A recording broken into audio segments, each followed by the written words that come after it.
I'm just going to give you some examples so you can see and you can relate.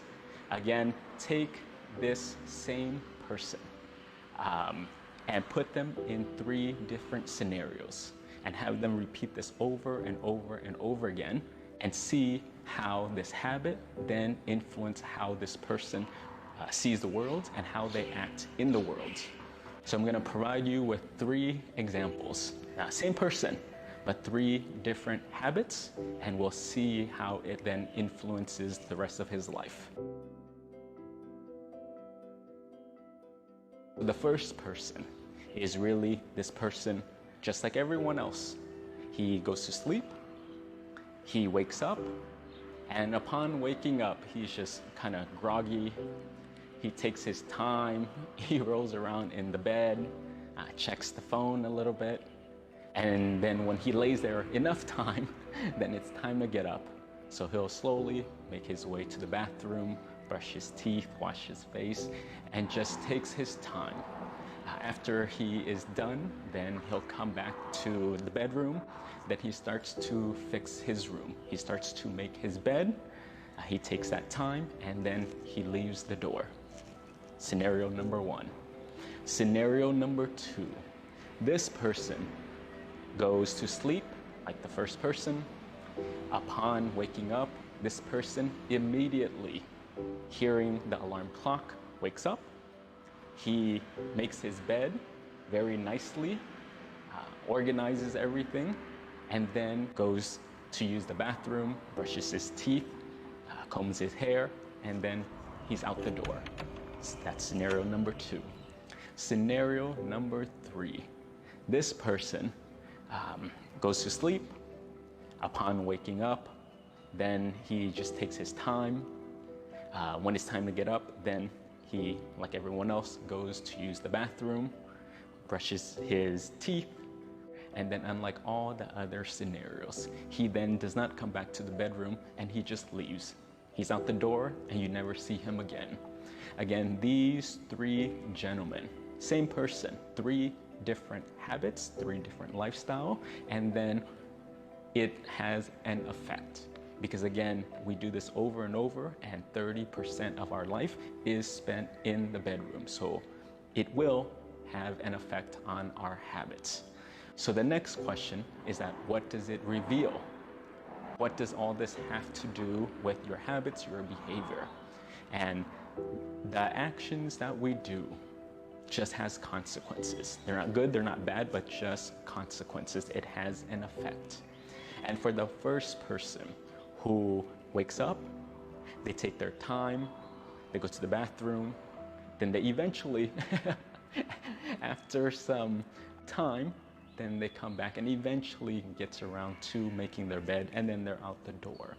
And the habit that this person will cultivate is procrastination. So as a result of the way this person makes their bed, they go out into the world, to their job, to their school, and then the pattern is repeated regarding homework, regarding group projects, regarding any little tasks. And then, you know what? I'm easygoing. I'm just gonna take my time. There's no rush. I'm gonna wait as close as I can to the deadline, and this is how it shows up in this person's daily life. Second person, this person who immediately upon waking up, right at the snooze button, not a second time, but snooze button, they wake up, they have this habit of just immediately making their bed, then going to use the bathroom, and then they're out the door, and they do not come back to sleep in the bed until that evening. This person then develops the habit of knowing how to solve problems easily and clearly. They can see the issue and they take it one step at a time. They solve one problem, they fix it, compartmentalize, and then they go to the next. And it's clean. So it's not just messy, wishy-washy, let me take my time, let me procrastinate, but already it trains the mind.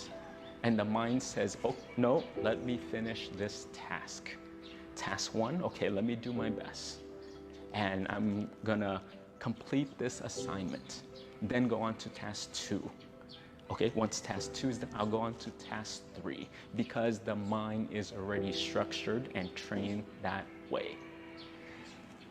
Third scenario, this person, again, upon waking up, then they take their time, they go use the restroom, like I said, and then out the door. And like anyone else, they don't even make their bed, nor do they have to. And what does this person cultivate? What habits, what characteristics? And really what it reveals is that this person develops the habit of being careless. Careless, now you take this attitude, if I don't even have to make my bed, I'm gonna come back here anyways, what's the point? It's the same sleeping area, it does not affect anything. I'm coming back here at night already, so why would I do double the work? Just come back. So then they carry this attitude. And it can be dangerous, but they don't even know that it translates. So then they carry this carelessness. So when they're out with their friends, I can say whatever I want to. I can do whatever I want to. I can come in late to work, it doesn't matter. I can turn in the paperwork late, but again, they bring this habit, they bring this carelessness and not knowing how to compartmentalize things. And they bring these types of habits into their daily working life and their relationship with people around them. These kind of things, or making your bed, looks like it's not a big deal, but it's the biggest deal because again, we do these actions over and over and over, and 30% of your life is spent here. And we're not even aware of it. And can you imagine if 1/3 of your life is spent here, how ingrained that would be into yourself, into your habits? So it has an effect, and we're starting to feel those effects. And many people do not even know where it's connected. And this is where it's connected. Our actions has consequences.